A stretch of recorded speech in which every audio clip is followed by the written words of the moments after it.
tous ces contaminants, il faut mener de front toutes ces batailles. Franchement, c'est vrai que ce que nous disait Christine, on ne sait plus quoi manger, mais est-ce que vous n'avez pas un peu peur que à chaque fois une info chasse l'autre et qu'on ait un petit peu de mal à faire le tri aujourd'hui? Et c'est vraiment complexe, parce que tous ces contaminants, il faut mener de front toutes ces batailles. Ils sont tous importants. Et on était très au courant des pesticides. Maintenant, c'est le cadmium qui arrive. Enfin, on se dit, bon, ben, finalement, les pesticides, on va peut-être laisser un peu de côté. Quelque chose qui est très bien dit dans le documentaire, c'est que on paye de nombreuses années d'inaction et d'usage de ces pesticides, de ces fertilisants. Et du coup, aujourd'hui, en fait, pour résoudre toutes ces problématiques, il y a un changement profond de faire de notre manière de produire notre alimentation sur nos territoires.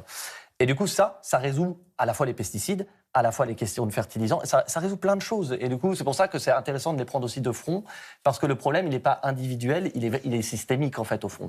Et ce qui est important, après, derrière, c'est de travailler par famille et non pas produit par produit. Et du coup, quand on parle, par exemple, des PFAS, il faudrait parler de tous les PFAS, il faut parler de tous les métaux lourds. Et du coup, ça permet d'avancer assez vite et de résoudre un certain nombre de problèmes. Par exemple, Foodwatch, nous, on travaille depuis 10 ans sur un contaminant qui sont des résidus d'encre qui finissent dans la nourriture. On a gagné cette bataille, ça a pris 10 ans, mais cette famille de contaminants va être interdite dans notre alimentation. Du coup, on arrive à faire avancer les choses. C'est ça qui est important de le dire aussi.